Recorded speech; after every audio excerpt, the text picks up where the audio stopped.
Man, we here. We back, man. Y'all know what's going down. Another edition of Urban Politics TV outside. Garage edition, man. Y'all know what it is. We rock it. Make sure y'all subscribe to the channel. All that. Stay on your pivot at all times, man. Just had to pop outside real quick, man. We ain't doing too much.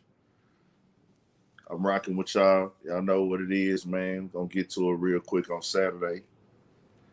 I ain't really feel like sitting down making no video today. Plus the sun. I'm trying to do as many videos outside as possible, man. I rock with this outside vibe, bro. This is just like relaxing, man. We getting work done and we relaxing. Beautiful day in Houston. Beautiful weather. 12:26 p.m. H-Town time.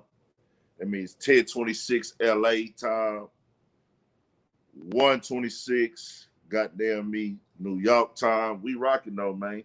Shout out to everybody tapping in. What's good? 8900 Slice G, my boy. Mariano Hopkins. What's good, gang? Build a Thought Workshop. We finna get into it today, man. We rocking. Get your drink pulled up. If you're drinking, if you're smoking, whatever you got going on. I'm here to politic for a little bit with my people, my supporters. Shout out to the replay gang. Everybody in the chat, shout out to the replay gang, man. Everybody's gonna catch it on replay. Hashtag replay gang for shit show. 126 Michigan for shit show.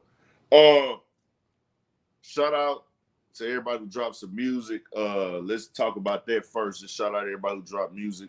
Money Man dropped a new tape. I think Lil TJay Summer dropped a new tape. I haven't checked that out. That Money Man is, you play that bitch all the way through, no skip. That bitch is jamming for shit show. Money Man got down and did his thing on that motherfucker. He did his motherfucking Thug Thizzle on there. Shout out to Money Man. Shout out to Lil TJay Summer. The baby actually dropped a new tape also, or project, but Apple was not promoting the tape. I see Timberland called him out like, hey, man, promote the baby project. He called out Apple for not promoting it. And that's on some bullshit. The only Bucks fan, what's good, my boy? Everybody's tapped in. Shout out to all of y'all. We rocking, man. We here today for shit show. Y'all know what it is, my boys, my guys. I want to tap in on a lot. First, let me put this photo up. Shout out to Grizzly. And I'm not at the computer, so I can't put the actual photo up. But shout out to Grizzly Hood News out here in H-Town. If you're from Houston or you just want to be up on some news, it's kind of more Houston-oriented, but won't hurt everybody to tap in. You know what I'm saying? It won't hurt everybody to tap in on it. It's called Grizzly Hood News. She has all the, Houston news that be going on. She her own news platform. This is her on Instagram, Grizzly Hood News. Y'all go tap into her. She got a dope story. I actually hit her up for an interview. I'm gonna see what she on, see if she want to come tap in. She got a story where she was actually she's been incarcerated before. She admitted that she was living a certain life, but now she's doing something dope where she actually reports all the news going on in Houston. Like not just rap news, it's more so like all the news. So she actually got an exclusive. She got the floor plans and how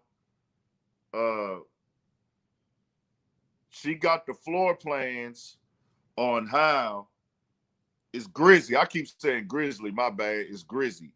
Grizzly Hood News, my bad. Grizzly, my bad, Grizzly. She got the floor plans on the Travis Scott show. This is how the crowd is set up.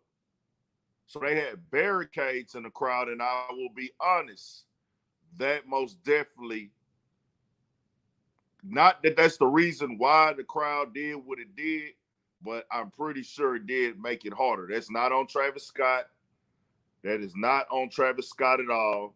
I want to make that very motherfucking clear so all you motherfuckers, this ain't got nothing to do with Travis Scott. This is the floor plans for the crowd. Let me swipe. So this is how they had the crowd barricaded, which was a very bad idea. I feel like a festival this big, this many people, which they didn't know. And let's not take it and disregard the fact that Travis Scott has had a successful Astroworld that didn't go like this. But these barricades do keep people from spreading out farther. Everybody's trying to cram into this one area.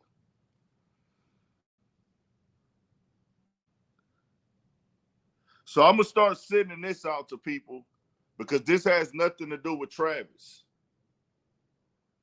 But when you have these barricades up, it kind of keeps people from being able to, move a certain way.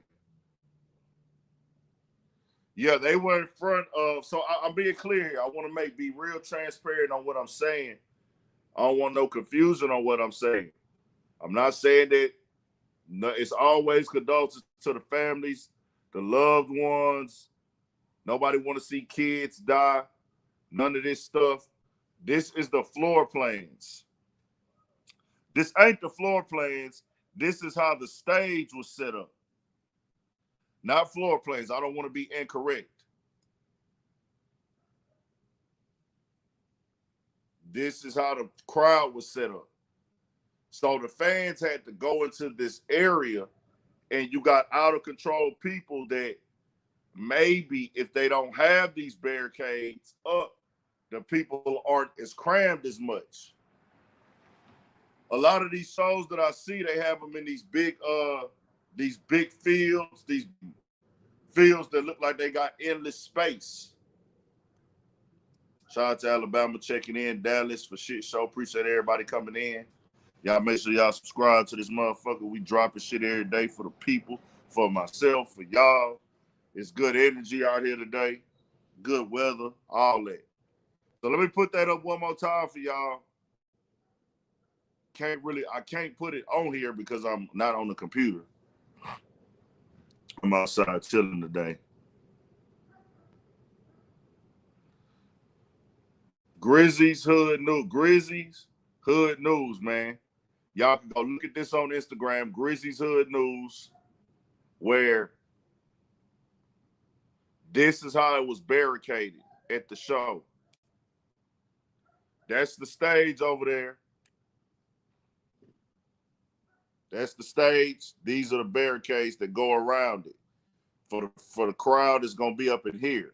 So that's from another.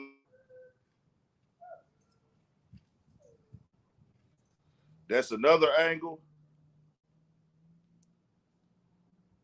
And this is how it was in other areas where it's barricaded. Those barricades are gonna keep the crowd intact and everything like that. Shout out to the Cali, shout out to the Bay Area. Shout out Black Warrior Spirit, shout out to everybody coming in. Oh, she's on YouTube? I didn't know Grizzlies Hood News was on YouTube. I reached out to her, told her I want to interview her if she's interested, so we'll see. Everybody not doing interviews, there's no problem with that. Did not know that she was on YouTube. She on Facebook. I see, but y'all go tap into her. Houston area, street reporter. She's promoting everything going on in the streets, all the news, incidents that go on, and all that type of stuff. So shout out to her. You're doing your thing.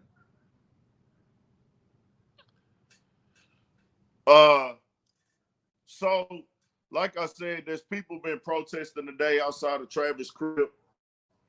People are pulling up with signs, pulling up with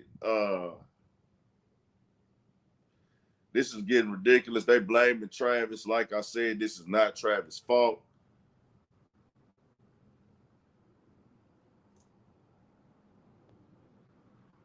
Somebody said, hold on.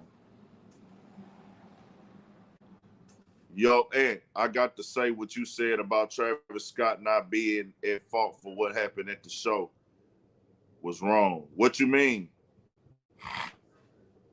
What you mean, SM Bro 12? What you mean by that? Are you saying that it is Travis Scott's fault or it's not Travis Scott's fault? Let me know what you're saying. Dawg said people are mad because white people got hurt. To be honest, I think anybody would be mad by their kids or loved ones being hurt. I'm going to put this as real and authentic as possible, what I'm about to say. People would be upset about people getting hurt, about people getting trampled. People would feel a way about it at any concert, any situation, any kickback. People would be upset about somebody being hurt. But if everybody there was black, there would not be this much outrage. There would not be this much outrage if this was a black-only show with a black fan base only. There were black people hurt there, though. Shout out to my boy Womack for coming on here, sharing his story, his experience. If you want to hear what it was like for somebody who was actually in there, go tap in with my guy Womack. The video is on the channel. You can click the channel, click video, scroll down. You shall see there are a few videos on the channel about this. Two of them. So, like I say, I'll be honest in that note. I'm not going to play dumb and sugarcoated. And this is not a disrespect to anybody going through something or somebody who lost somebody due to this, but it would not get this much attention, this much backlash, or like East Coast say, media coverage, period, if this was a predominantly black situation with a black audience. Now, part of that, having that white audience makes you a bigger superstar where it is a bigger topic to cover. But if 8 people were shot at a concert, they would post this shit, and then it'll be over. Only way the news will keep going on is if the rapper got shot. If the rapper didn't get shot, it wouldn't be that. SMD, bro, 12. I was at the Eminem show in D.C. where the same thing happened. As soon as M came on, the whole field started to press up, and Eminem literally stopped 5 different times to tell the crowd to back the fuck up. Travis Scott stopped the show too, my nigga. Did he or did he not, SMD, bro, 12? Did he not stop the show?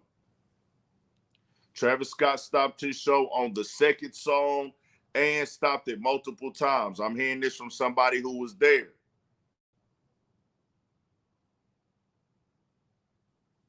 For shit show, AC. We live in the daytime, man. 720 Woodworks LLC. Y'all go tap in. We gonna be shouting that out all the motherfucking time till y'all get it drilled in y'all head. Travis stopped the show multiple times. It's on Instagram where Travis stopped the show. For the non-believers, let me post this real quick. You can say what you want to say. We work off of facts. We take opinions on this show because opinions keep the show entertaining. Opinions are cool. Opinions are entertaining. He stopped the show, though, fam. You talking about stopping the show. Yeah. Hey, see,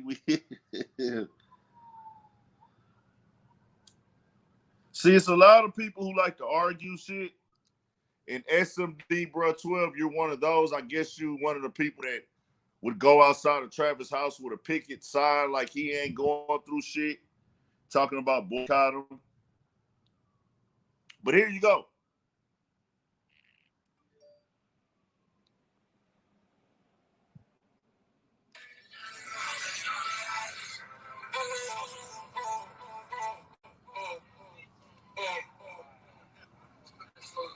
Somebody help him. Somebody pass out right here.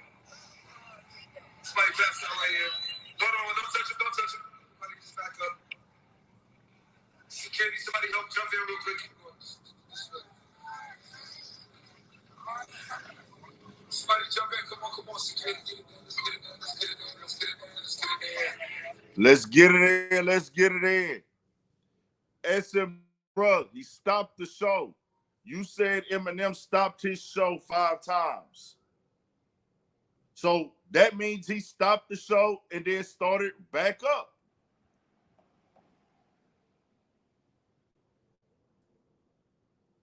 Bro, now you questioning effort. He stopped the show multiple times. He stopped the show multiple times, fam. It doesn't matter if you think he put the effort in. It doesn't matter. The people were already getting trampled.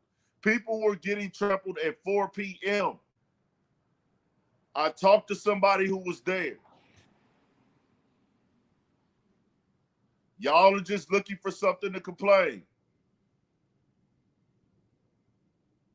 SMD Bro 12, do you want to join in and talk for a second? Because I want the people to see you talking a lot from behind that. I'm going to move on if you're not able to put your face on what you're saying. If you're able to come on this show, we will continue to have this talk. But if not, we're going to move on. So I need a yes or no answer. Are you able to come on the show and speak? I will drop a link for you to click and cam up. Yes or no? If not, we'll continue on. You got 15 seconds. Yes or no answer. 15, 14, 13, 12, 11, 10, 9, 8, 7, 6, 5, 4, 3, 2, 1. SMD 12. You want the link? Do you want the link? There is nobody. It's a tragic situation. Why don't people think accidents happen? Like, it's just an unfortunate situation. Everybody has to take a little bit of blame when these things happen. The people who trampled on them. If you're stepping on somebody, why are y'all at a concert pushing? Oh, okay. Everybody's pushing. Everybody's shoving. Everybody's up. All that. Everybody's pushing. Everybody's shoving. They have to take responsibility. If you pushed or shoved somebody, you have to take responsibility. Just because you want to go to the front of the stage doesn't mean you push people. We're raised to keep our hands to ourselves. So the crowd has to take a little bit of responsibility. The venue has to take a little bit of responsibility. I showed y'all the plans and the layout for how they had the crowd barricaded. If you saw that, how they had the crowd barricaded, that most definitely played a role in this situation also. On top of, I'm not going to put the blame on Travis Scott, but because it is his festival, he naturally has to take some responsibility. Everybody who was involved has to take some responsibility, not just Travis Scott. But because Travis Scott is a brand in his own festival, everybody's trying to put the blame on him. It makes for news. It makes for headlines. McDonald's is stepping away. Fuck McDonald's. We don't eat there no more anyways. I might eat McDonald's 3 times a year, maybe. Fuck McDonald's. And that's really on some breakfast type shit when I'm late or I just want to grab something real quick. That's it for McDonald's. They're trash. Fucking, and I say that out of a line because I know the kids love McDonald's, but it just shows you how they'll use you, bro. Like, they'll use you. Like, I've been raging at my concerts. I've been arrested for raging. I've been arrested for inciting riots at concerts, and y'all are willing to do a deal with me after all this. Demonic imagery, rock star life, all this shit. And now the whole world is turned against me I'm leaving you. We don't want nothing to do with you right now. Now, there is an instance. I actually watched the Joe Budden had a good piece. I didn't finish watching it. Joe Budden had I watched like the first 15 minutes of it. And Joe Budden was saying some good shit.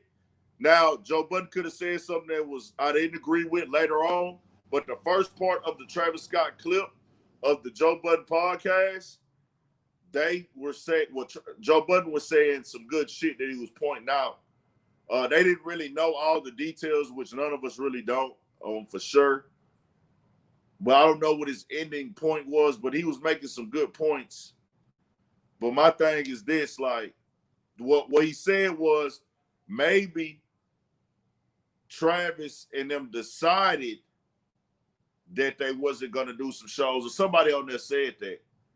They possibly decided that, hey, we're going to back away from all of our other shows right now. And he also pointed out how Travis is not a good speaker. TSM Rap, appreciate it. He also pointed out how Travis Scott is not a good speaker, which is why we don't hear Travis Scott speak. We don't hear him talk and put his opinions or anything out. I don't know if y'all remember, I think Travis Scott got asked something before about like Trayvon Martin or I forgot, was it Trayvon Martin or Mike Brown? And his response was bad. It was like, bro, what the fuck are you talking about? I know Young Thug had said crazy shit also.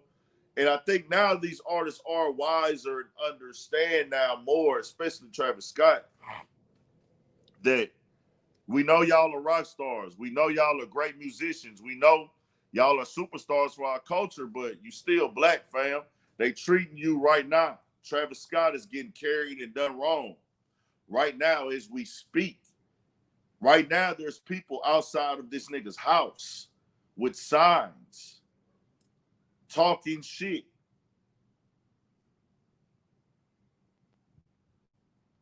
So, yeah. So that's what I'm saying. Like, this is why you don't hear Travis Scott speak, Cole Barron. They don't let Travis Scott speak because they know, like, he's not really a good speaker. And it's a lot of people that can't speak. He's an artist. He's a performer. He's talented. He can produce. He can make beats. But that doesn't mean he's a good speaker. Some people don't articulate themselves well. There's some people don't know how to be politically correct. And at a time like this, he needs to be politically correct as possible.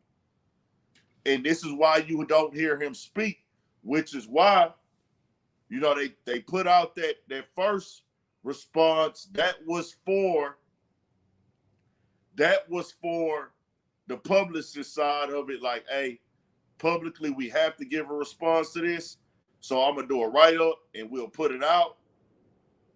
But also, we know that Travis is not the best speaker, which that doesn't make him less of a man. I'm not making excuses, E. I'm telling you the facts. If you want the facts, nigga, it's not his fault. I said that already. I'm not making excuses.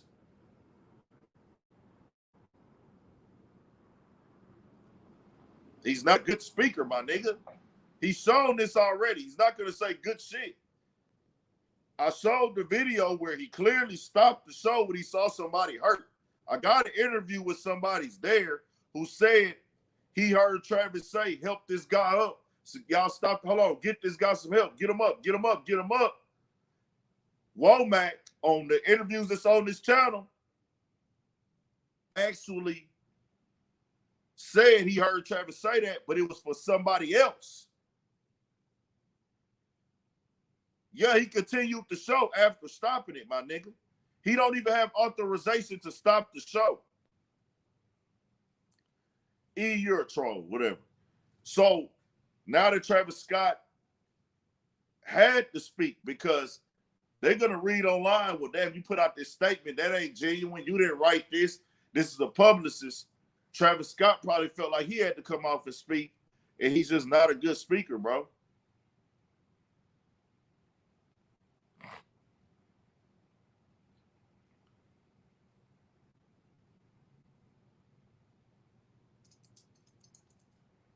Yeah, he does. I mean, like BP say, to certain ears, being a bad speaker in this situation make him look insecure.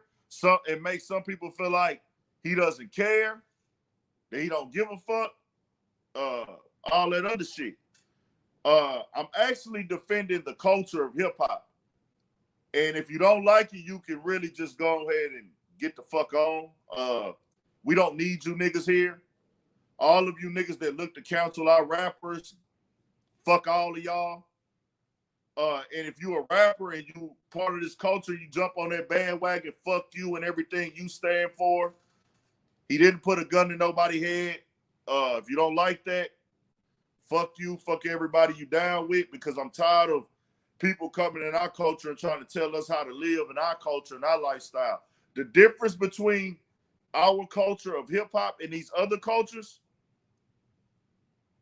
this is how we live. Y'all are entertained by hip hop. Y'all pick up hip hop and come in when y'all see fit. Y'all pick up hip hop and make money off of it. You don't live like this, fam. It's entertainment, but it ain't just only entertainment. It is entertainment, but it ain't just only entertainment. Hip hop is a lifestyle. Hip hop is a culture. And it's ours that we created. It's the one that we created and we able to keep as our own. So when I see people trying to cancel Travis Scott, cancel Boosie, cancel the baby, it's just you letting me know that you're trying to come in and control hip hop. They took rock and roll from us. They took jazz from us. They take everything from us. They can't take hip hop from us because it's one of those things where this is how we live. This is our rock style. This is our lifestyle. And we're able to always recreate it. And if you don't know what I say, recreate hip hop. Recreate hip hop as in the way we dress. There was a time we were wearing baggy clothes in hip hop. Artists like Travis Scott changed the imagery. Artists like A$AP Rocky, artists like Kanye West, artists like, who else? Who else is one of them fashion ass niggas? Give me some more fashionist rappers who just super fashion ass niggas. Kanye West, A$AP Rocky, Travis Scott, fuck, whoever. Lil Wayne, of course. I ain't gonna lie, that nigga Lil Wayne can't really, that nigga, I don't, to me it don't matter. Lil Wayne lit, Lil Wayne poppin', Lil Wayne is the GOAT, but that nigga there, like, he most definitely influenced the image of hip hop though. For real, most definitely. Dipset, Tupac played a role, you know what I'm saying? Well, shout out to Fabulous, but they kind of wear what's on in this style. I'm talking about where niggas was looking at niggas like, that's the nigga we trying to dress like right now, like every day. Tupac most definitely influenced the game on some dressing shit. That's a fact. Biggie influenced the game on some dressing shit. Outkast did for shit show. Dipset did for shit show. Cash Money, they was just really doing their culture, but New Orleans culture, Cash Money most definitely influenced the game. So I say that to say this, and I gave all them examples to prove my point of where hip hop come from the streets. Hip hop comes from the streets. Where, the Nelly Air Force One song had a big impact. A lot of things had big impacts. Now, I'm saying this to say, as far as the streets keep recreating hip hop. This is why they can't take hip hop away from us. Let's talk about the music. And then we'll go on. 2010, everybody kind of, was having their own little styles as a whole. 2011, 2012, we started seeing the game become more. Once Instagram started popping,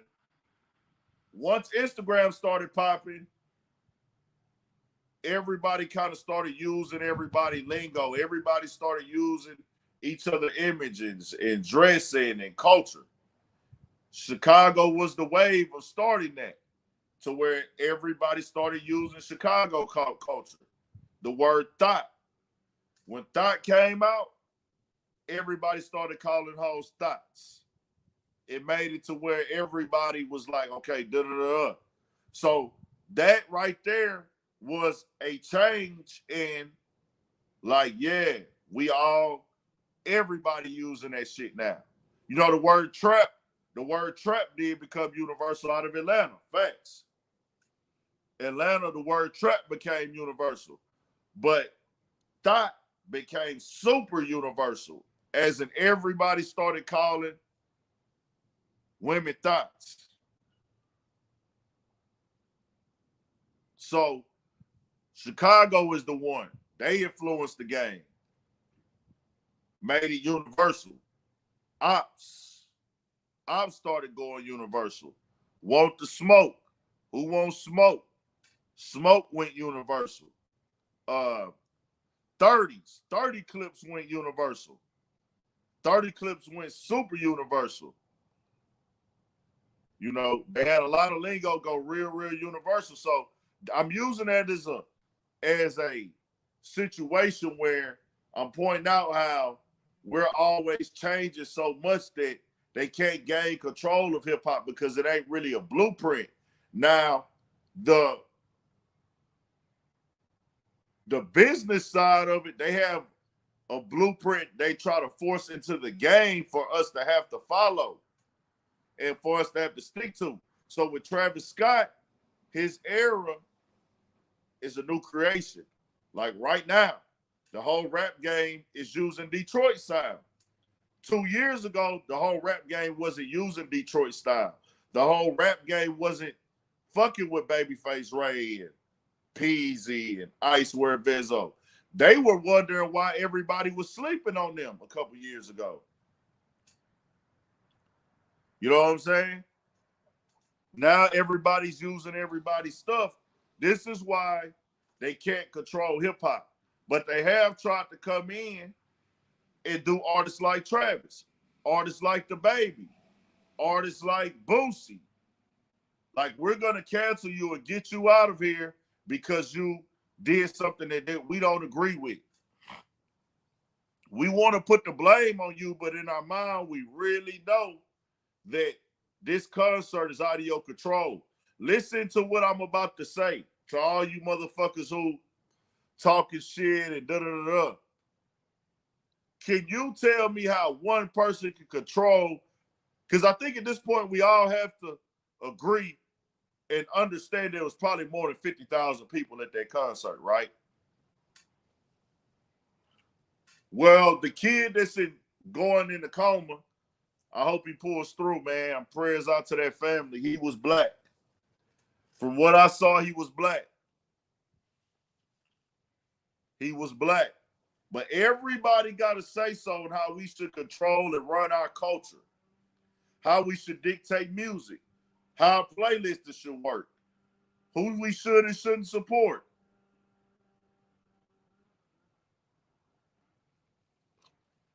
How is that? Y'all don't come up with the music. Y'all don't come up with the lingo. Y'all can't do it. But y'all want to be entertained by us. Y'all want us to entertain y'all, but y'all want to tell us how we can entertain y'all. Y'all want to make money off of the culture.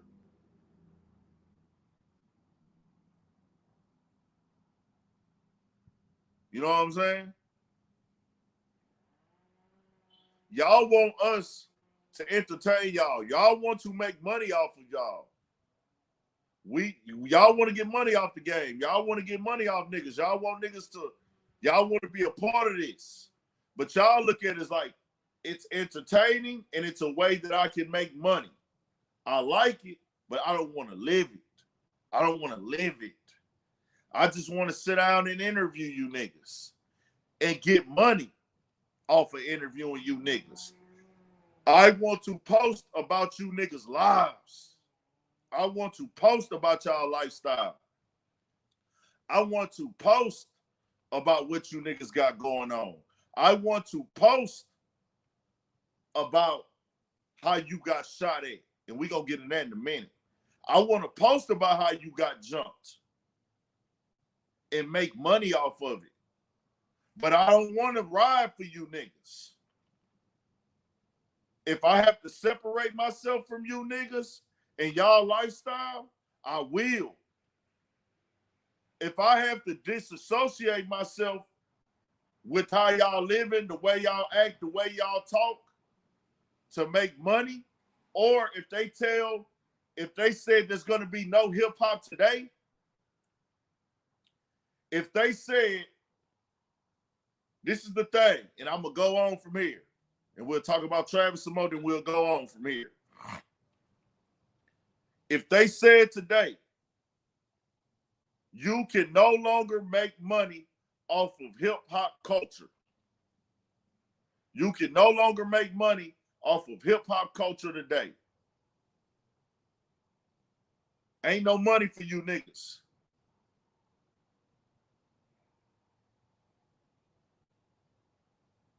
Do y'all still think they're going to participate in what's going on in hip-hop? Do y'all think they're going to have a relation or anything going on what's in the streets? Do y'all think they're going to be tapped into what's going on with the streets of the culture? Are they hip-hop anymore if they tell them, y'all can't get money off this shit? No. But guess who is still hip-hop? Us. Because this is how we live. You see what I'm saying? I didn't say what niggas stop rapping. Of course niggas might stop rapping if they can't get money for it. Of course blogs gonna drop off. Of course niggas gonna stop doing interviews. Of course niggas gonna stop doing certain shit. But guess what? We're going to still be living the same as we live right now making money. They're gonna go somewhere else. They're going to be doing something completely different. They're going to move on to another music genre. Guess what? We're still going to be having the same shit. Niggas is still going to have ops. Niggas is still going to be robbing. Niggas is still going to be killing. Niggas is still going to be shooting dice. Niggas going to still be getting fly.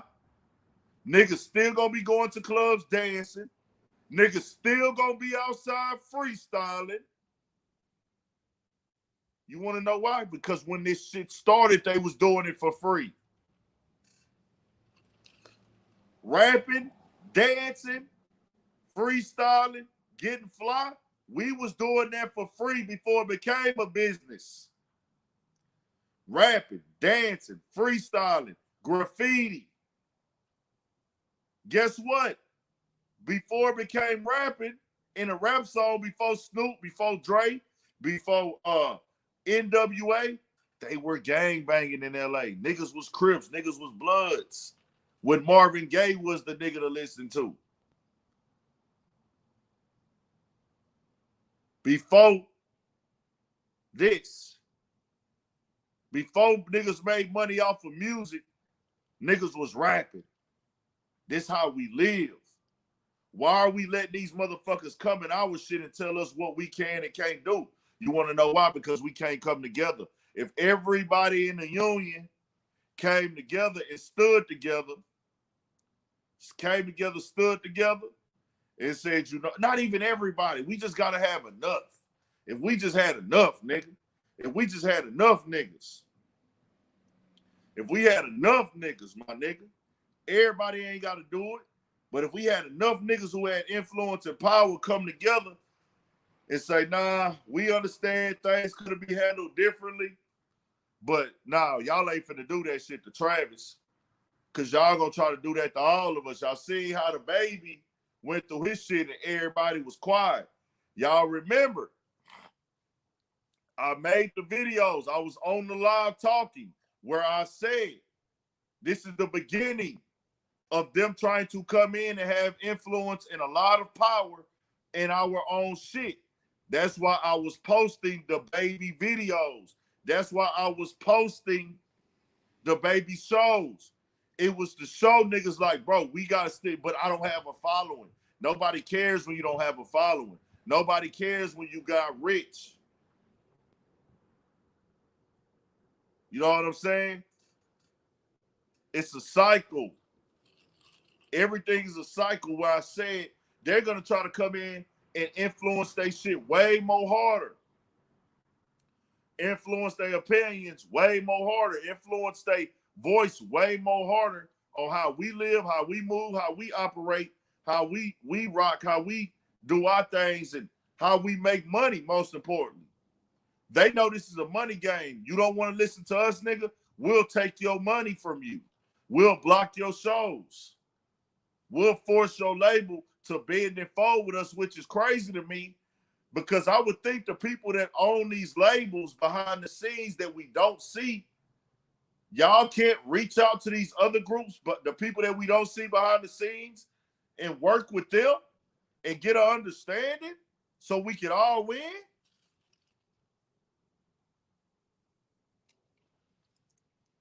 Facts. Y'all get what I'm saying?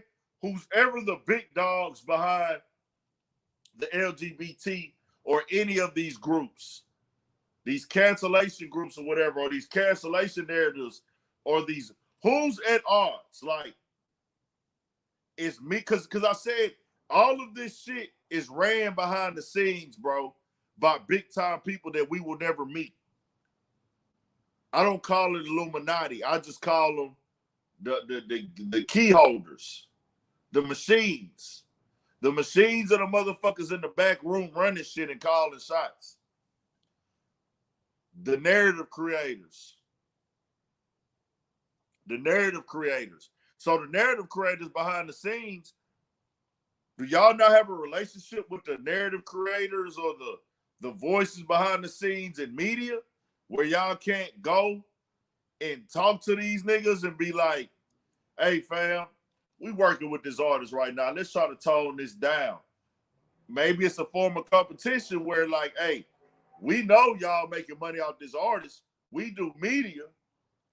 So, hey, nigga, we got to get our money on too. Y'all just got to deal with it.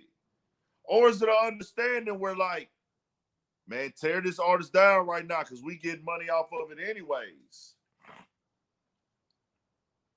This will not hurt Travis Scott in the long run. It's temporary. It's very temporary.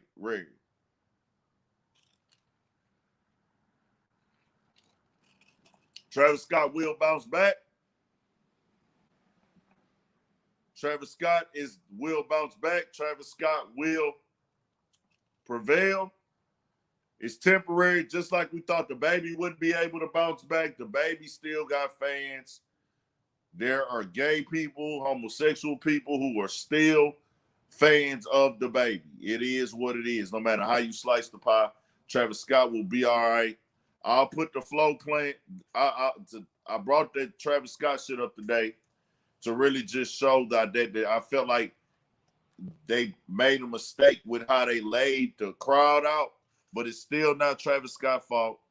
I'm standing on that. Shout out to Grizzlies Hood News.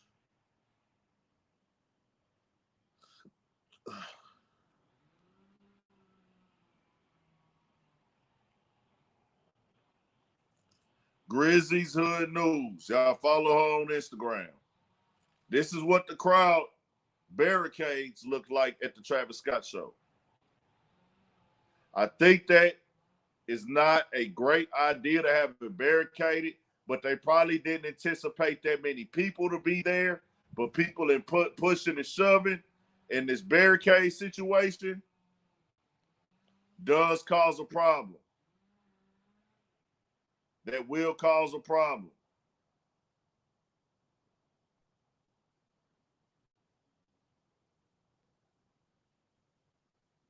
That barricade there, I think I don't know if that's to y'all right or y'all left, but y'all see the barricade, y'all see the stage in the back. I feel like those barricades caused a problem to where the crowd couldn't expand.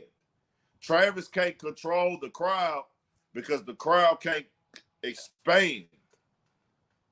I've seen festivals where it's just a big, wide open fucking area where they probably messed up at was putting these people to a secluded, gated area.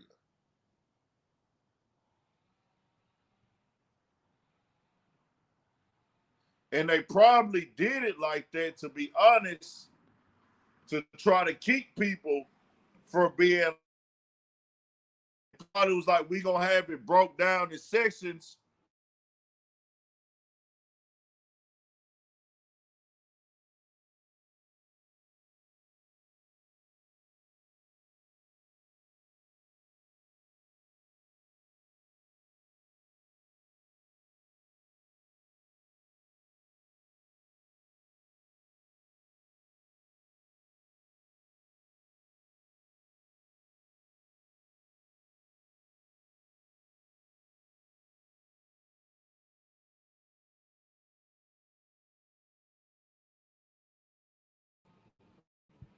My bad, y'all. My bad. My bad. We back. I don't know why, bro. This motherfucking phone will not stay.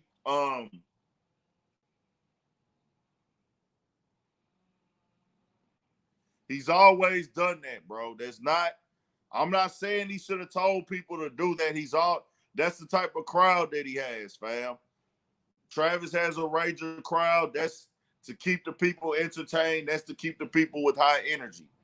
That doesn't mean that it's his fault. People been doing this, fam.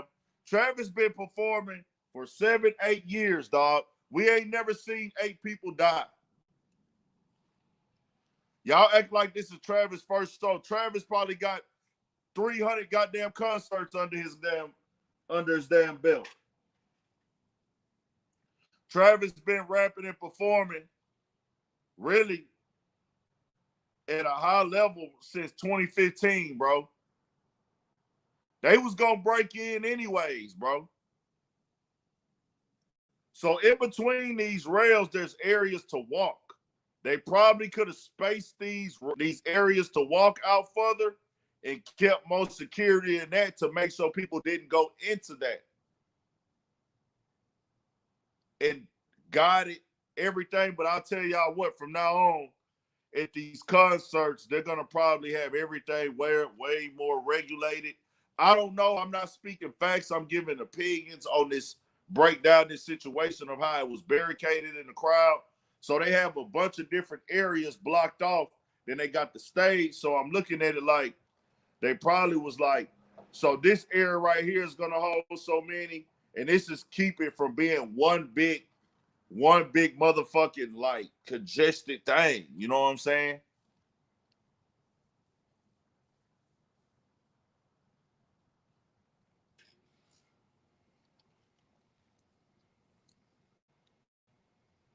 Facts, fam. I mean, I'm not saying Travis should like tell people to break in and shit, but come on, bro. It's entertainment, bro. People tell niggas rap about shooting and killing every day. Come on now, like. So I'll say this, they'll from now on at these festivals, you'll see things moving way stricter. To go to these festivals, it'll be way stricter, way more police, and they will also start probably having surveillance on drones and having somebody standing up watching the crowd. It's gonna be crazy.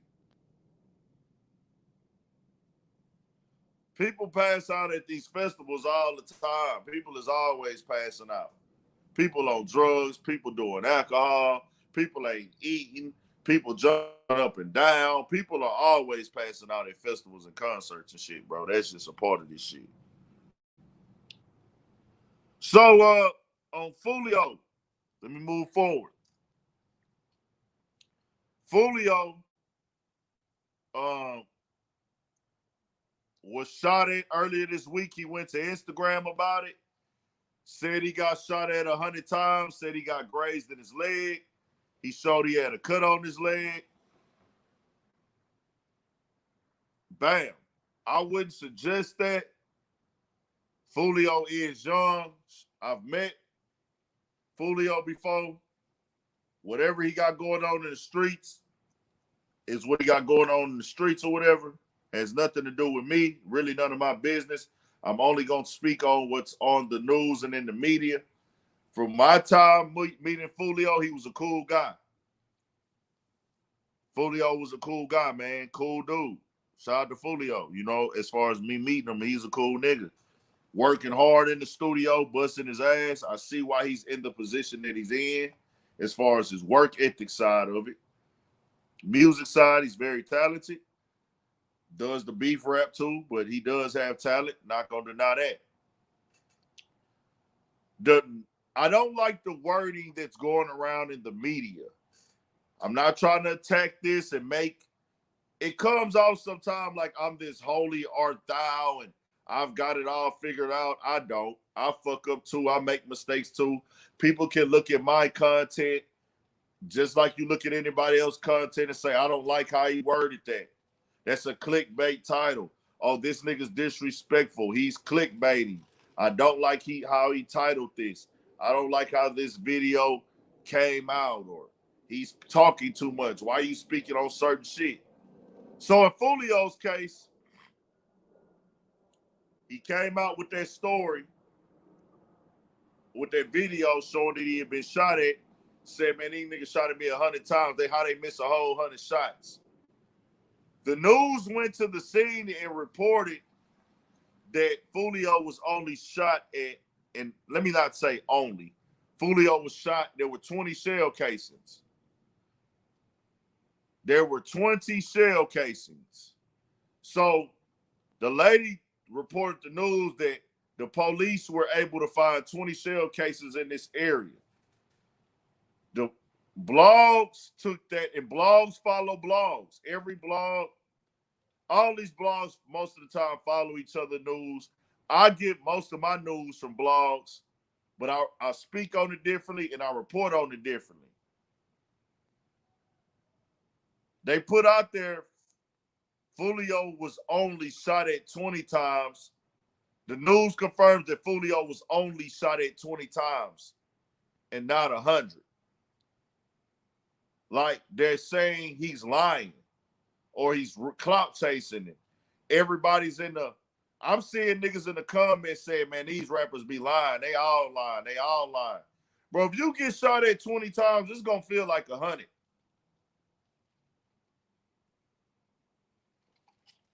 Chris P, you're one of those guys. You're one of those bloggers who put that.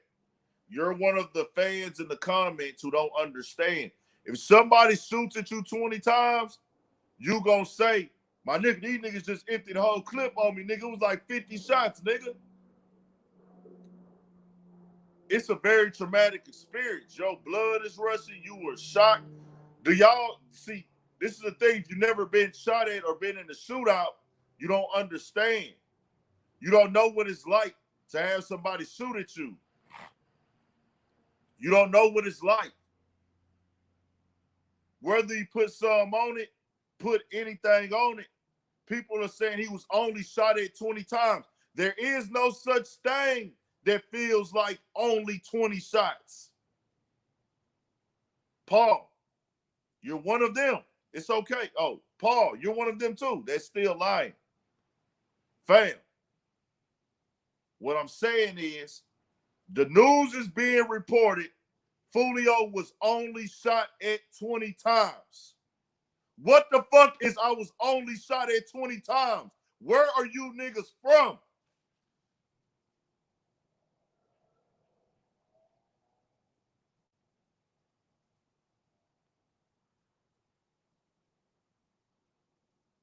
Do y'all get what I'm saying? Where y'all from that you only got shot at 20 times? You niggas are video game niggas. I only got 20 shots. Oh, I only got 20 bullets left. Oh, man, you shot at me 10 times. What the fuck is only 20 times of being shot at? Y'all get what I'm saying? I'm trying to educate y'all. There is no such thing as only being shot at. There's no only being shot at 20 times, my nigga. Listen to how that sounds. When you say that, you let me know you're not really from this. You don't know about this.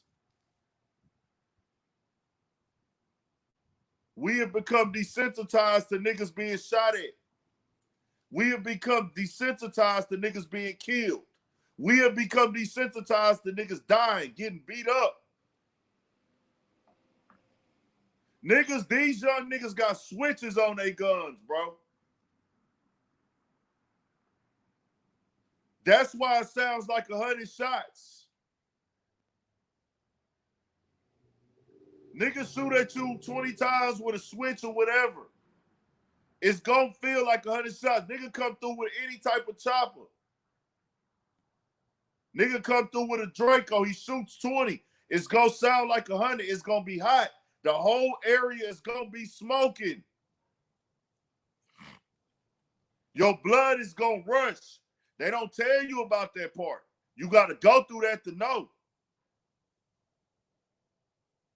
Foolio does. Keep this conversation separate, Paul. You one of them niggas.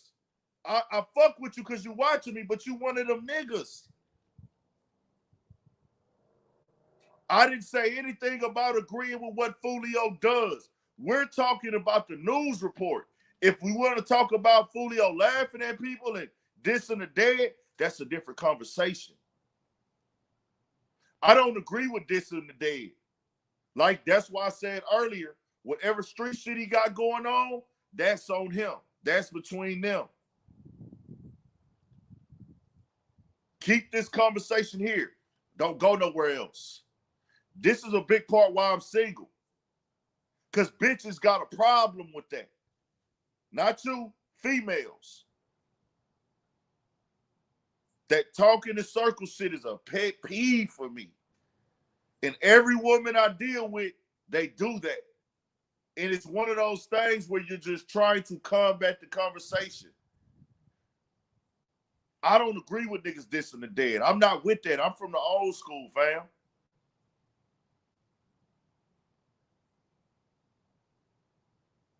I'm not with that. There's no such thing as only 20 shots. But the news, the media, they're going to put it like that. Now, if you want to talk about the dissing, we're going to keep that separate. I don't really want to get into that. I don't agree with that. I dropped a video on that. I don't think that's a good thing to do. You hurting these niggas' mamas. I had videos on the channel. But, hey, that's what they do, man. Them niggas is grown men. They young, but they grown. They young niggas, they grown. They do their own thing. I'm not in their wars. I'm not in their beefs. I'm just talking about the media saying he was only shot at 20 times and not 100. Like, let's make that the headline of the news. Let's clown him because he got shot at 100 times instead of 20. Like, where are y'all niggas from? The merch is coming very soon. I'm working on it. It's coming. It's coming.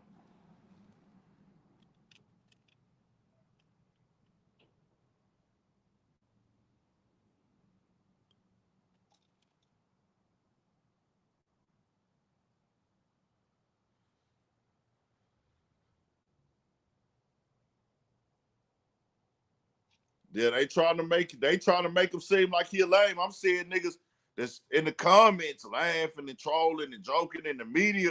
They put it out there the way, because one media outlet put it out there like, oh, this nigga was capping about that 100 shots. He only got shot at 20 times and not 100. So this nigga cap.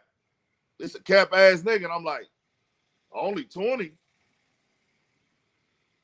Y'all know what it's coming. All the merch coming, man. I'm working on it.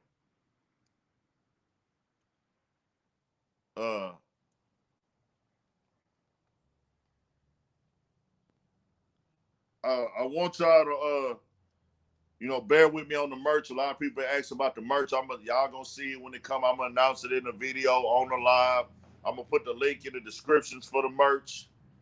and let's call it apparel as much as possible. I understand, merch is the lingo for it. Apparel is gonna be it. And I support other people apparel. Just sell me some quality if you taxing, bro. If you taxing on your apparel, just make sure it's quality. I will be going tomorrow. Me and BP, I think BP was talking about going. I'm gonna try to go too. We gonna go fuck with Dirty Funds. Shout out to Dirty Funds Moet. We gonna pull up to her pop-up tomorrow. Lord say the same. We gonna pull up on Dirty Funds Moet. She's having a pop-up with some of her merch. Her clothes, not even her merch, her clothing line, her apparel. She got dope shit. Her shit be dope. We gonna go fuck with her tomorrow and shit. And I want to tap in with her because I got respect for her because, man, she came heavy with the bags like in 2018. Like in 2018 when everybody had the man bags and shit real heavy, which I still rock mine with my camera in it. She had some dope leather shit ahead of its time. She dope. So shout out to her, man. We coming though. We gonna be having more shit dropping, man. I'll let y'all know, man. The merch is coming.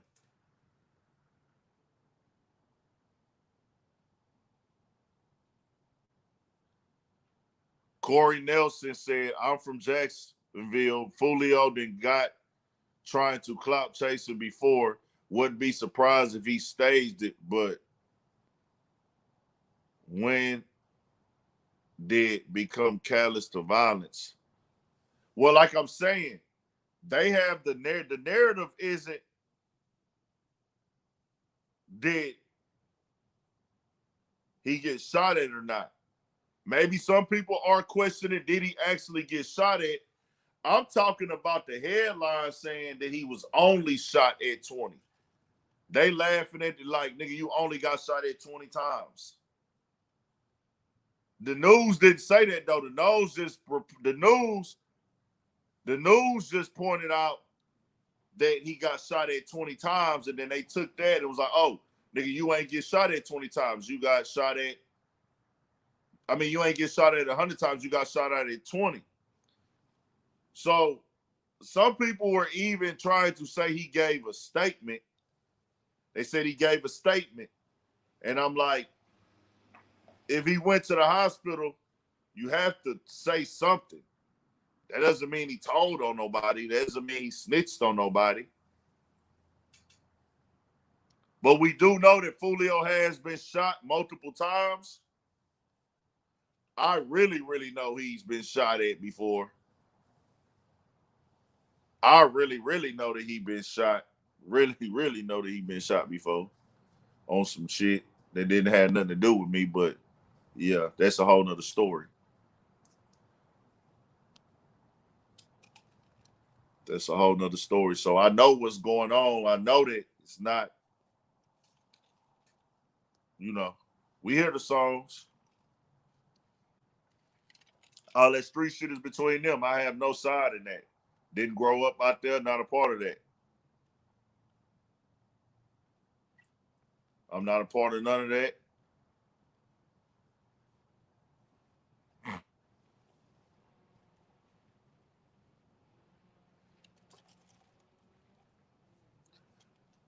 I'm not a part of anything that's going on with Foolio or any Jacksonville artists or any of these artists. I'm not a street nigga. I am not in the streets. I have nothing to do with that. I ain't trying to get shot at one time, nigga.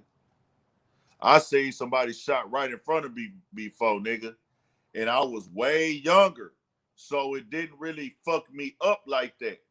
It's so crazy. I'm gonna tell you how crazy this shit is, right?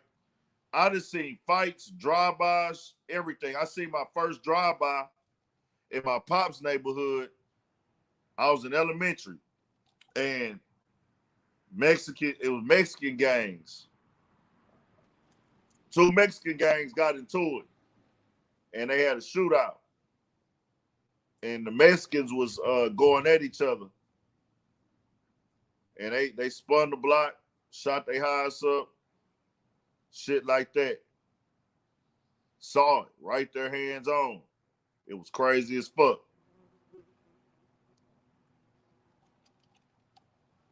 Now, that one kind of shook me up because I was a kid and I was like, my pops was outside looking at it. I was like, damn. First time a nigga been, seen a shootout. Second time, it was a shootout, but I really didn't see it. I was in the area of that motherfucker where it happened where we was at, but it wasn't directed for us, but I didn't see the trigger being pulled. That was the second time I was in a shootout. That I was around the shootout. I think I was in middle school when that one happened. Then there was a shootout when I was in high school that I was around. Wasn't like I was in the vicinity in the area. I seen the nigga pointing the gun shooting, but it wasn't directed at me or nobody in our area, so it didn't really affect me that much. You know what I'm saying? Didn't affect me. And then I was like, I was young at that time, so it was kind of like, yeah, man, them niggas shooting, da-da-da, man, we saw a shootout.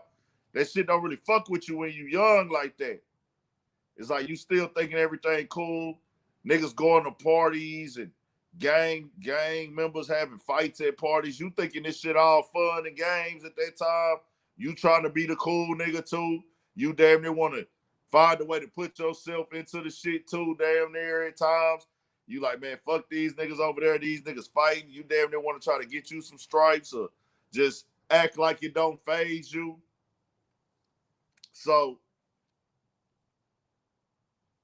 after high school, I used to hang on the block in Acres Home called Concord. And it was a shootout over there. I used to hang out over there a lot.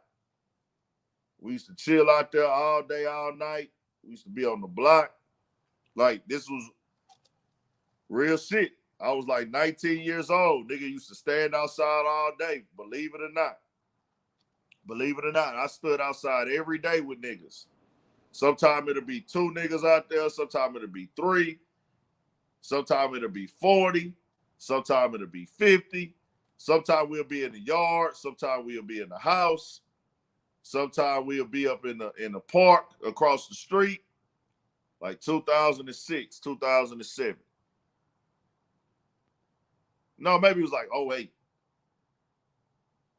I can't remember the exact year, but it was after high school. Maybe like 08. I was young. I was like, well, actually, we started in high school hanging out over there. We was hanging out over there in high school on Concord. And they used to have this football game shit going on. And it's crazy. I was not selling drugs over there. I was never selling drugs. All the other niggas was around me trying to sell drugs. I've had 2 runs of trying to sell drugs in my life, and I failed miserably both times. Actually, 3. I've had 3 runs at trying to sell drugs in my life. And the last one was something I didn't really jump into. I didn't really jump into selling drugs, selling shit, or trying to trap. But I was like, I want to fuck around because I needed money. Not because I wanted to be a hustler. I just needed money. And I was like, maybe I could do this to get this. But I was never a trap nigga growing up. Never was a trap nigga. Nigga never knew me for trapping. But it used to shock niggas when I would try. But it was never for me to be cool. It was just like, bro, I need this motherfucking money right now, bro. Like, I need this. I failed every single time. And if you know, you know. I grew up around a lot of trap niggas. If you know, you know. Like, really, really. If you know, you know. I'm talking about block niggas to brick niggas. I'm talking about mansion niggas to little apartment niggas. So I say that to say where that was a shootout on that block. Did you try fraud? I've never tried fraud. Never. That wasn't a thing in Houston for like the whole entire culture. That shit really just became a thing like in Houston, people have always done fraud here. People have always scammed here.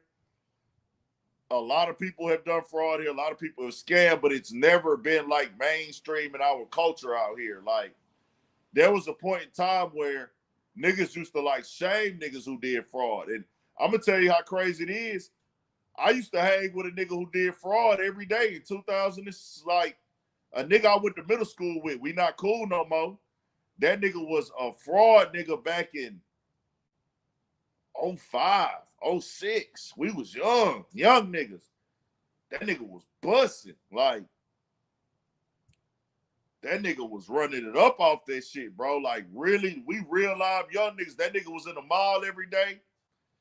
All this shit over. This shit old. Like, nobody can get indicted for this shit. I don't sell drugs. And I'm not even dropping no names. And I would never tell a story that would get anybody locked up. But dog used to really get a lot of fucking money. And we was young. Like, it was the cell phone time. Yeah. Ross used to say credit card scams. That was for the F words. And that's how Houston was too. Like, niggas used to look down on niggas who did fraud and scamming and shit like that. But in H-Time, it was more known to trap and steal. You either was a robber or you was a trapper. And H-Time got a lot of robbers. H-Time, one thing about H-Time, there's a lot of niggas that rob out here, nigga. A lot of niggas that rob.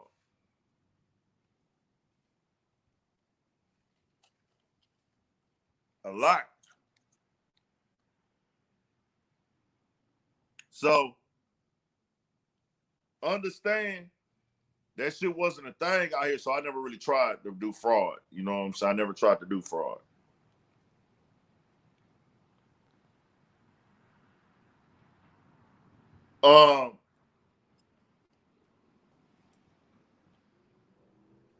On that block that day, though, it was a shootout one day. And my partner's sister got shot right in front of me, bro. No lie. My partner's sister got shot right in front of me. But I'm finna break down the difference for y'all why this shit didn't affect me. Because I seen it coming. I saw the situation coming. I saw the situation coming. I saw the move coming. I saw it coming. Like, fight break out. I'm standing there. We take off running when the first shot fire. So when a big fight break out, you are already thinking in your head, okay, because it's two hoods that don't like each other fighting over there. They hood was out there, this hood was out there. Both hoods is deep as fuck. Both of these hoods deep as fuck. And it's crazy because both of these hoods had Crips in their hood, but we don't even have like no major thing where it's Crips versus Crips. I hear it's really more like cliques versus cliques or hood versus hoods. But these niggas was like, they had Crips on both sides. And they both just was squabbling, nigga, big ass brawl. Nigga got hit in his face with a fucking beer bottle. Now scratched that nigga shit all up. We young niggas. I'm like, damn. They were brawling in that bitch, nigga. Next thing I know, they get to shooting. My partner's sister get hit. I didn't see the nigga pointing at her, but as soon as she got hit, because I'm running like right behind her, me and my niggas take off running, so we running side by side. She running in the same direction, but she a space away from us. She get hit right in her fucking side, bro, and grab her shit. And it was like, damn, I instantly saw it like got slow motion where I seen the blood, nigga. I seen the hole where she grabbed and I seen the blood and it started coming out. I was like, what the fuck? It was crazy. My niggas grabbed her. My people grabbed her. We all ran to the highs. Got away from that shit. They rushed her to the hospital. She turned out all right. She was straight. It was just a fucked up hood day. Hood Sunday just went down. That didn't affect me though. That shooting didn't affect me at all because it was like, nigga was young, nigga expecting this type of shit. I was expecting it. Tell you the difference between expecting the shooting and not expecting the shooting. There's another situation that happened recently that really affected a nigga. While I was with somebody who got shot up at the red light. Their car got shot up at the red light and I was with them niggas. That fucked me up because we had been followed and the nigga wasn't expecting that shit.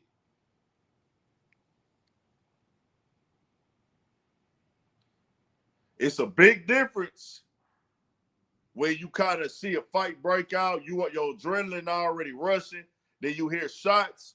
It's like, all right, I was kind of already knew that this could go to this. But say you just driving in your car, bro, and you with some other niggas. Y'all following behind each other. Y'all all driving. You don't know where nothing coming from. You not paying attention. You don't know nobody who in beef. You don't know nothing. You just driving. Next thing you know, nigga, y'all the only cars on the streets. Niggas pull up like motherfucking how they did Lonzo at the light on training day and wet that bitch up, nigga.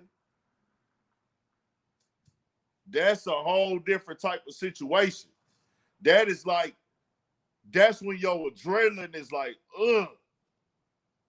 And that's the first time I was really just fucked up after seeing the shooting. I was really fucked up about that one. Like, damn. Now I'm older and I value my life so much. I don't move in fear, but I'm cautious. I'm very, very cautious. And that's what I want to put out there because people be minimizing and downplaying getting shot at. And that is not something to minimize or downplay at all, bro. It ain't. Niggas glorified, young niggas glorified on the internet because they know it gets clout. They know that people want to talk about it. They know that I can go viral. I want these niggas, I want the stripes for this shit. Fuck these niggas. I want the world to see that I'm a demon. I don't give a damn. I want the world to see I'm a gangster, but when you start getting older and you got more shit to lose, dog, you don't want that shit, bro. See, when you young, you don't realize you got shit to lose. When you get older, you start realizing, like, hey, bro, this ain't what's up, my nigga. This ain't cool, bro. Like, nigga, I don't want my fucking mama crying, nigga. I don't want my mama crying. You want your mama sad and hurt? She got to motherfucking grieve and cry about her baby every day? Hell nah. This ain't shit to brag about. Your mama love you, bro. Your daddy, if he around, he love you, nigga. Your cousins love you. Your granny love you, bro. They don't give a fuck about your reputation, bro. They like, that's my baby. Like, I don't want my baby to be shot. I don't want my brother to be shot. Even your partners, everybody, every street nigga got a nigga that he grew up with that's cool with a nigga that's not really like that. You think your partner that's from the street, that I feel like most street niggas got a homeboy or a close associate that's not street. Do y'all think, because them the niggas that really, not these people on the internet. These people on the internet don't love you. They don't give a fuck about you like that. They gonna move on to the next rapper. They gonna move on to the next motherfucking celebrity. They gonna be, nigga, when everybody say, oh, nobody cares about you for real, bro. They not gonna really feel fucked up about you like that. Your baby mama is, your kids is, because they gotta live with that for the rest of their life.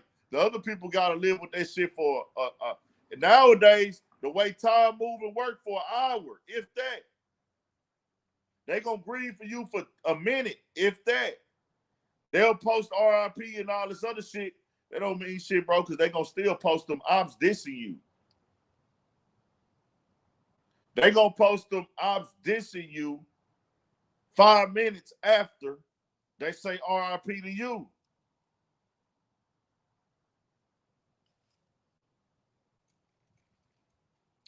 This is a job and a business to them. This is a job and a business to these people on the internet.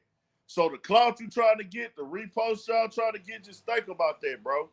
Make sure that's really what you want to do. You know, I'm not trying to tell nobody how to live, bro. I'm not trying to be no motherfucking preacher, nigga. I'm not no preacher. I'm not Martin Luther King. I'm not Al Sharpton. I don't want to be.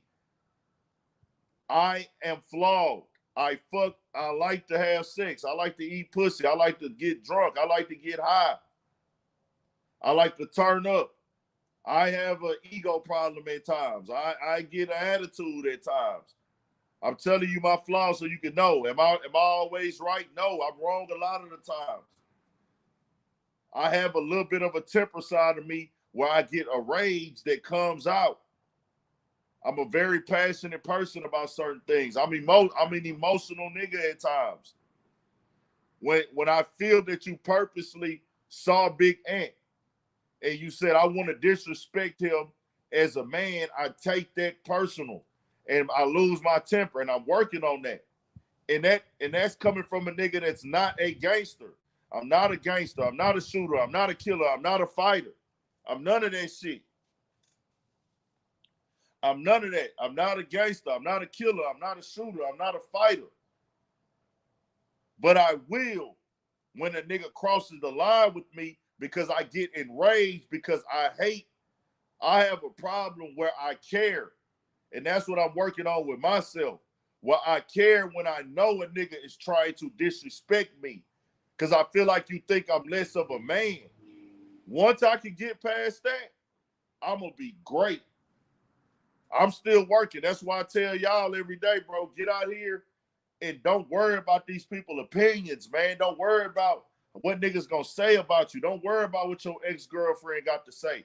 She don't fuck with you no more anyways. Don't worry about old women you done dealt with got to say. Don't worry about how your peers feel. Don't worry about if people think you lame. Everybody is lame to people until you are motherfucking successful.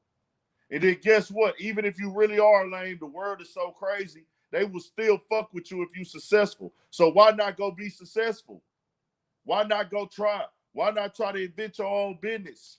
Why not try to save your money? Why not try to invest in the stocks? Why not try to get in some cryptocurrency? Why not take some of Money Man advice or Ghazi advice? Why not go get you a loan out the bank? This how confused niggas is. Niggas make fun of niggas for taking loans out the bank or getting a business loan, but then go sign a record deal, which is a business loan. People were clowning people during the pandemic for getting whatever money they was giving out during the pandemic. Niggas was clowning niggas for getting that money during the pandemic. Niggas was mad. Niggas like, oh, these niggas balling off this, balling off that. So you got you an advance check on your life or whatever you want to do if you a rapper and you was able to ball during the pandemic. You just treated the loan that they was giving out during the pandemic like, shit. Nigga, this loan right here during the pandemic is really nothing more than a loan that you would be getting during the record label. But guess what? That record label loan, they control your entire fucking career. They control your shit your entire fucking career until you fulfill that contract or you are able to buy yourself out that contract. Now look here. They saw you to a contract you don't like as a rapper. They gave you a $100,000 advance, maybe $50,000 advance, or whatever they gave you on your deal. If you spent that, they're going to make you pay double that back to get out of that contract, to buy yourself out that contract. Some of these labels won't do you like that, but most of, depending on the label, depending on the situation, they will tell you, give us back what we paid, or they'll say, well, man, we didn't put $300,000 into you. We gonna need at least $500,000 back. But you didn't blew all that money now. So now you gotta grind your way up to $500,000. And then they gonna tell you, we're gonna keep the masters of all that shit that was on your record label. We gonna keep the motherfucking masters. That all the music you released under this label is ours. You don't own the masters on none of that shit. So all that music that you created, you don't own that. So why was people during the pandemic clowning niggas who going out here and getting along when everybody want to get a record deal? That's a loan, my nigga. It's an advance. But see, we don't be thinking outside the motherfucking box. We got that mentality, the short-term instant thinking. Just like the short-term instant thinking of, hey, on the news, they said it was only 20 shell cases on the ground. Foolio said he got shot at 100. That nigga was lying instead of saying, well, damn. These niggas came through with them sticks and that that 40 or that 4.5 or that something with a switch on it.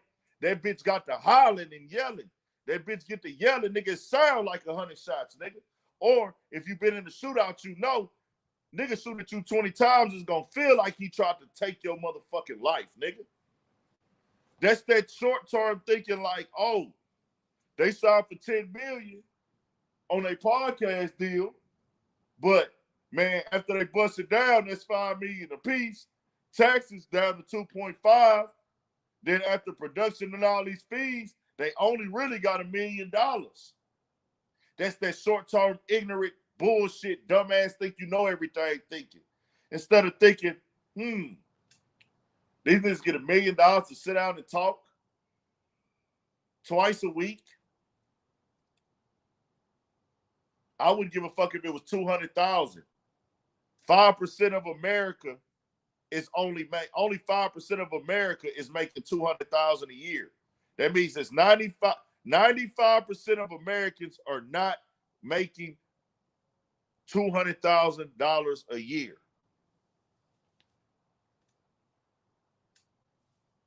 Y'all get what I'm saying?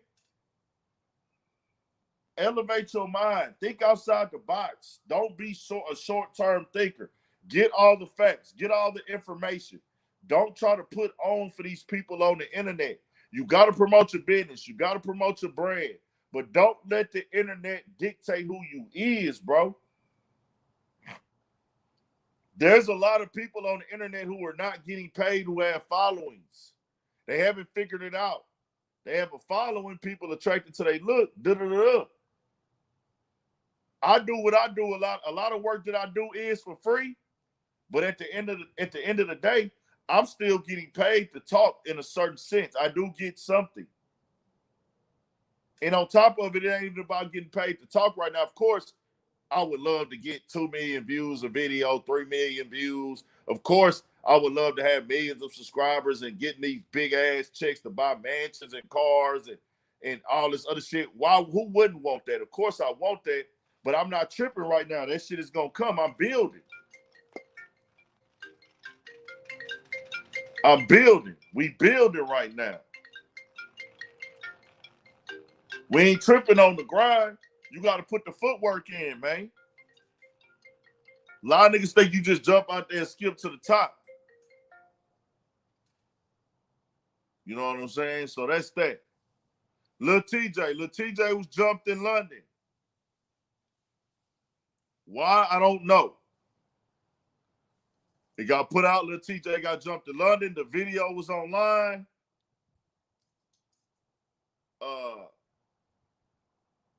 He was punched. He was in the mix of the fight. I'll be honest with y'all. I seen him get up and walk away. That's a win to me. He was trying to get back active. Signed to Lil TJay. You raw, nigga. He stood tall. He stood tall. Anybody can be jumped.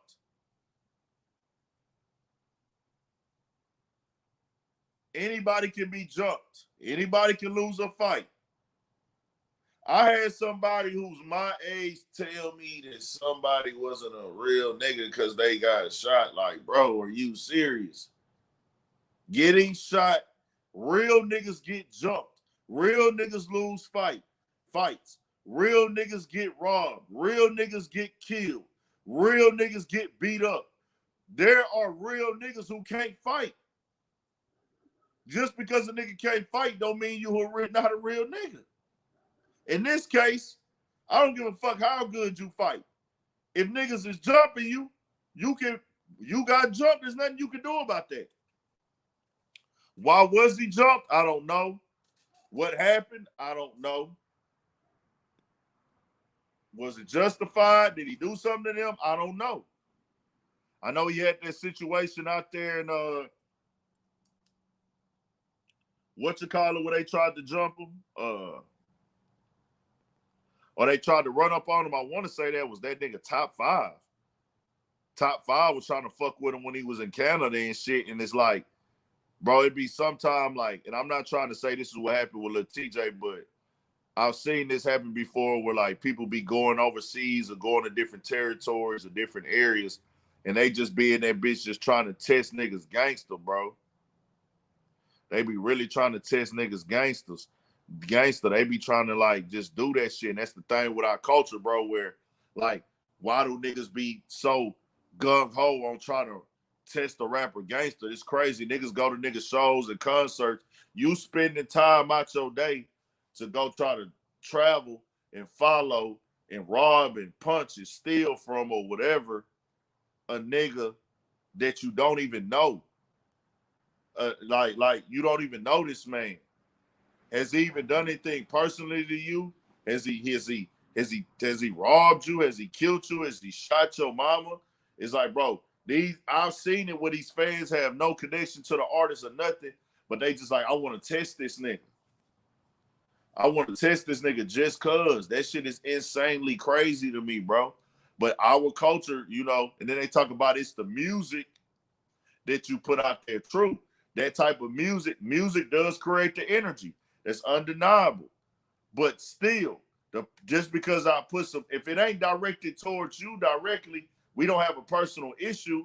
You're choosing to get out here and jump out there, to jump out there and come fuck with me and making it a part of your business, making it your due diligence to get at me. You know what I'm saying?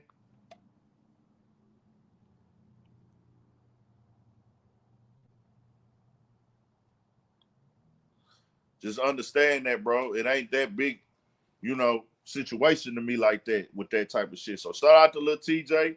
Dog stood firm. I think if y'all want to see it, it's on No Jumpers page.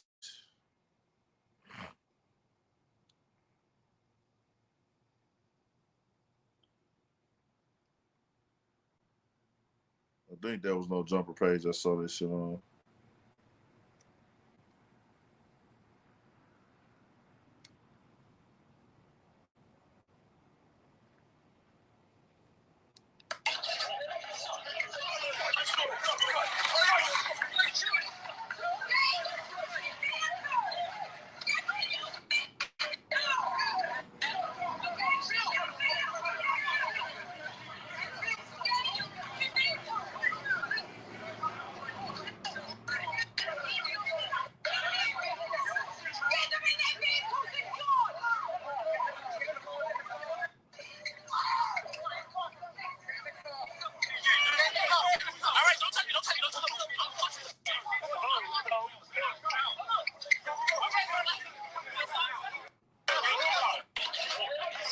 So Lil TJay was there.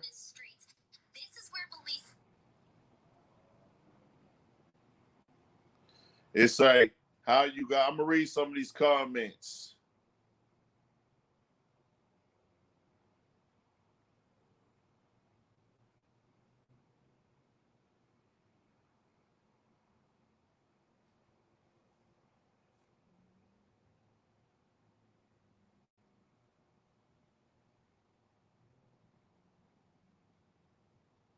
But I don't know what this is for. I know the stabbing shit in the UK is real heavy, but I don't know what this is for. But then some people are saying that he didn't get jumped at all. Some people are saying he really wasn't in it. I see a lot of white kids online. Lil TJay don't got hands at all. Whatever, fam. Like y'all niggas crazy. Goodwin and Ernest Streets. This is where you niggas not no shooters. I ended my whole clip on my dad. Stop playing with me, nigga. And I didn't get hit. I got grades in the leg. Stop playing. On trading, nigga. I ended my whole clip, nigga. You niggas not no shooters. I ended. Goodwin and Ernest Streets. This is where police say they found 20 shell casings and an AR-15 magazine. So you can only imagine how loud this was for neighbors. I thought it was right in our front yard. I didn't know if it was firecrackers, gunshots, electrical wires coming down. This neighbor wanted to conceal her identity for safety reasons. She heard gunfire shortly after midnight Monday. We didn't get hit, but some of my neighbors did. Their cars, their houses. According to this incident report by JSO, a man said he'd been shot at by unknown people in a dark truck or SUV. JSO says the man's ankle was grazed, and he told police he grabbed his guns and fired back. According to police, 2 other neighbors grabbed their guns and died, but said the suspects had already left. This isn't the first time there's been gunfire on the street. Goodwin and Ernest Streets, this is where... Yeah, sound like Foolio better move, man. Foolio need to move, bro. So that's that. Damn, this phone about to die like a motherfucker. This other phone, let me put this one on the charger. Hold on real quick. Put this other phone on the charger.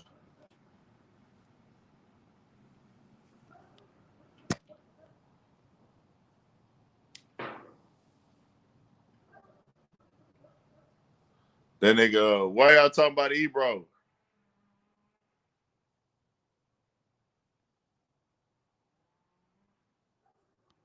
Who y'all talking about?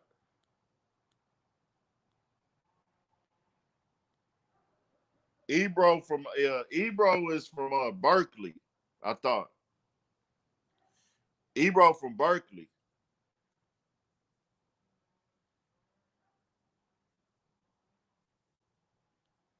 I'll be all the way honest, bro. Ebro is not trying to push the culture forward, bro. Ebro has a very high position, but he's a businessman, you know. Ebro's a businessman. I've critiqued Ebro a lot. Ebro the type of nigga, bro. You say something about Ebro, he'll get you blocked out of the room, though, nigga.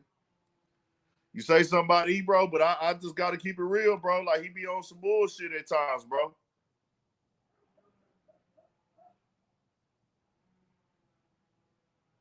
Now, Ebro just worked there, but Ebro, I tell you like this, Ebro can use his influence to get you out of a building, though. He actually bragged about calling, Ebro actually bragged before about getting Tax Stone suspended. Tax Stone had said some disrespectful comments about his wife, which he should be offended by that. I mean, I would check that, but me personally, I'm not gonna call and get nobody suspended. I'm gonna just call you and be like, "Say, fam, chill out. Any problem we got, let's keep this shit between us. This ain't got nothing to do with my family." You know what I'm saying? But I don't got time to really beef with niggas, bro, because it ain't no money in that shit. But I'll call it, if we talking about something, I'll call it like it is, though. But Ebro not pushing this culture forward, bro. He's over there Apple Music playlisting and things like that. He's over the Apple Music situation, which is a very valuable position in this culture because playlisting is running kind of the mainstream game. Like, playlisting controls the mainstream of rap, not the streets. Playlisting controls the mainstream side of rap.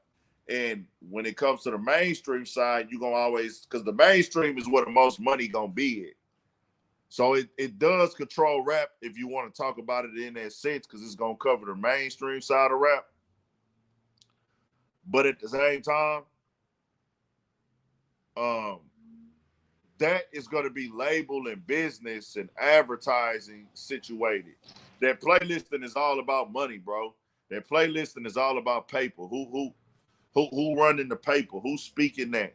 My only knock on Ebro is that, like, man, I was jamming like Mozzie, the whole One Mob shit.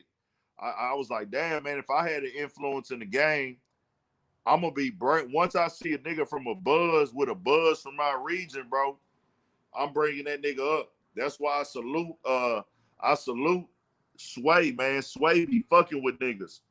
Sway had an Offset Jim interview, if I ain't mistaken. And I think that nigga say that Sway, Offset Jim say Sway mama stayed next door to him or some shit.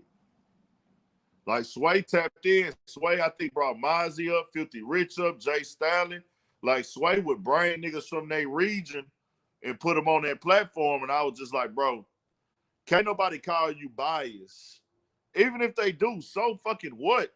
It's kind of like a duty for a nigga. If you from an area, you grew up in the area, man, you supposed to kind of bring and put that area on, man. Like, you ain't obligated to, but it's kind of like, say, my nigga, like, if it's something from my city that's hot, hey, my nigga, if I got a position that I can bring and put you on, nigga, come on, nigga. We from the same motherfucking city. I'm at the top, one of the top media outlets in this culture. Nigga, bring your bitch ass on here, nigga. Fuck that. I mean, I know Sacramento ain't part of the Bay, too, though. You know what I'm saying? But still, it's the same region. You know what I'm saying?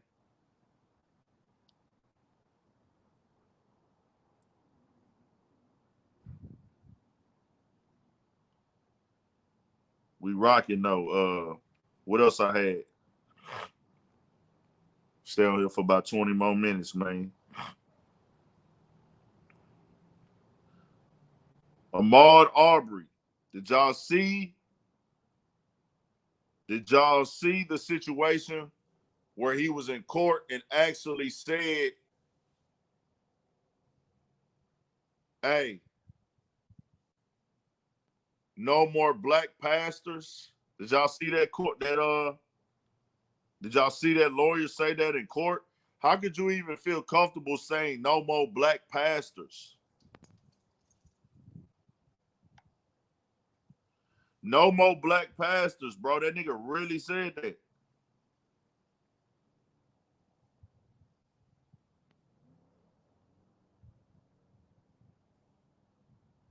No more black pastors.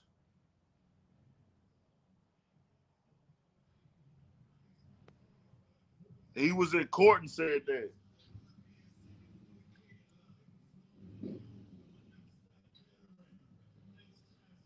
Dog got this music playing. Hope this shit, they might motherfucker take a nigga's whole little thing away. Talk about copyright motherfucking strike, man. Nigga on here tripping like a motherfucker. This nigga actually said, we don't want no more black pastors, man. They said we don't want Al Sharpton and everything like that. This is, if y'all don't know who Auhmed Aubrey is, that nigga is like, you know what I'm saying, a situation where they actually followed him and he was like running down the street jogging. They got on some George Zimmerman shit and was like, hey, man, you don't have no business in this neighborhood, but he's running down the street, no gun, no weapon.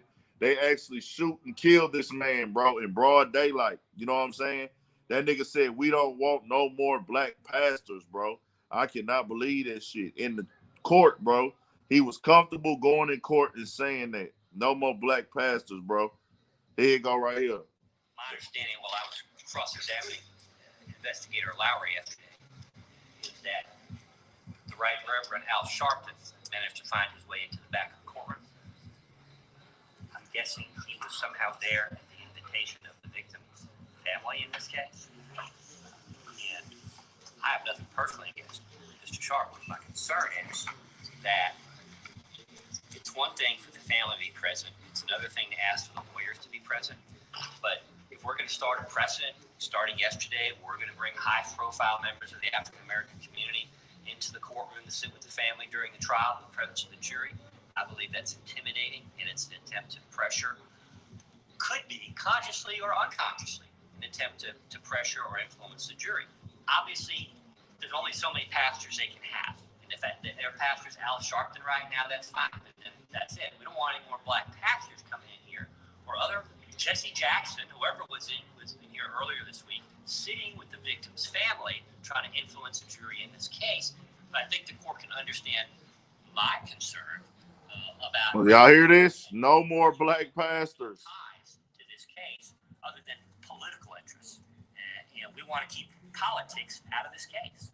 Well, I will tell you that I noticed him once, and that was it. And the fact that nobody else even noticed that he was in here means that everybody complied with this court's rulings on sitting in this courtroom and listening to the evidence. I don't hear emotion, and I will tell you this: I'm not going to blanketly exclude members of the public from this courtroom. Now, that right there, for people who think, who talk about Republicans and Democrats, he's saying we don't want any more black pastors in here swaying the jury or intimidating the jury. Why would the jury be intimidated by black pastors? Why?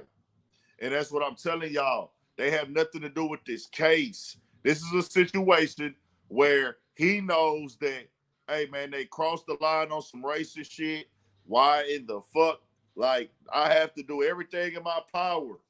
I have to do everything in my power to make sure that these motherfuckers do not have any type of influence and make because he knows by them looking at Al Sharpton, they looking at Jesse Jackson, or anybody of that caliber, whoever type pastor or spokesperson for the black people, that it makes the jury think like, I need to do the right thing here. This is a clean-cut case, fam. This man did not have a weapon. Why are y'all fucking with this man? The fact that they actually took this shit to trial says enough, bro. That says a fucking enough. Like, why would y'all even go to fucking trial? If you goddamn kill a man who don't have a gun, who was running down the streets, you should be offered time, and you would think like, hey man, there's no way I can win in trial. The nerve, the reason, the fact that y'all even went to trial symbolizes and lets us know how racism is still much in this country, how racism is a big problem. Y'all feel that y'all are superior. And when I say this isn't everybody. These is just those select people. It ain't for everybody. It's this group of select people. Like, you actually feel confident going to court, going to trial, when you know you killed somebody who did not have a weapon, man. Come on now, knock the shit off. That's just what it is. For the people who said, for the people speaking for, what's his name? Goddamn, fuck. Joe Biden. Joe Biden spoke on a legendary baseball player, man. You know what I'm saying? Satchel. Spoke on Satchel. And said he was a great Negro that played in the Negro leagues. Now, you can take that how you want to take that, as an, oh, well, they were Negro leagues player, technically, da-da-da. But, bro, he's had too many opportunities, bro. You have fucked up too many times. So anytime you cross that line now, we gonna highlight that, bro. You the motherfucking president. Ain't no excuses, man.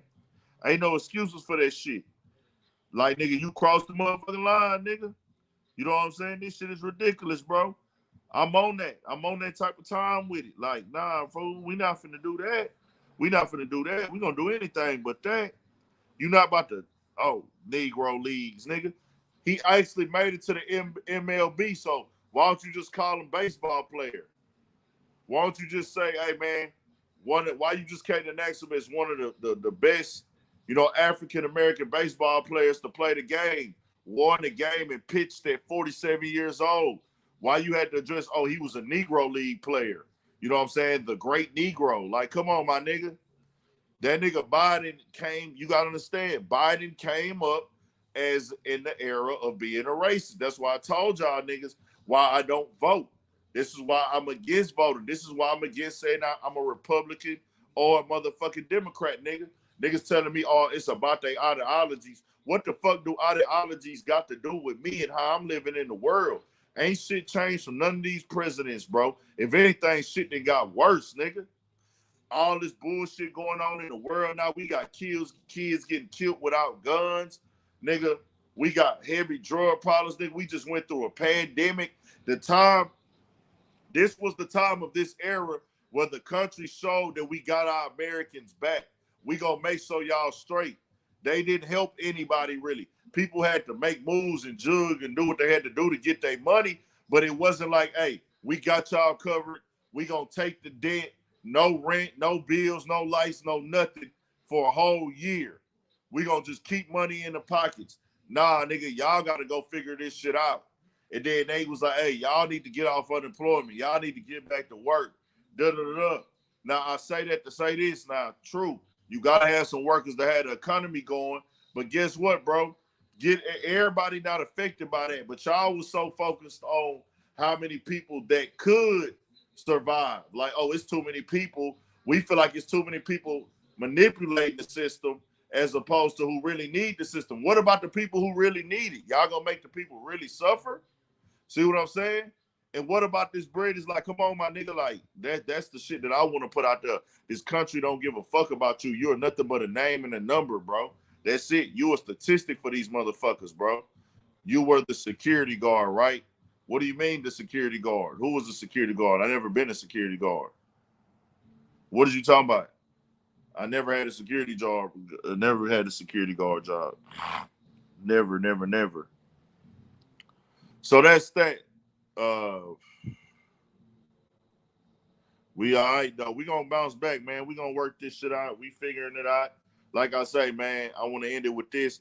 Y'all motherfuckers go out here, do what y'all gotta do, man. Go get y'all money. Go get y'all paper, turn up, put your grind out there, get your hustle on. Hey, man, I know it's one of them things where people don't want to jump out and hustle and grind because they worried about being embarrassed. You worried about what people gonna say. Man, you got to be dedicated to your shit, man. All them niggas y'all see winning, nigga, they got off their ass and grinded, nigga, and became dedicated to their shit, bro. Whatever they was selling, whatever they was doing, man. You know what I'm saying? But we here, though. We rocking, man. Y'all make sure y'all subscribe to the channel. I might do something tomorrow. We'll see what go down, man, for shit show. Hit the like button, subscribe button, all that shit. 1,000 stereo pivot for shit show.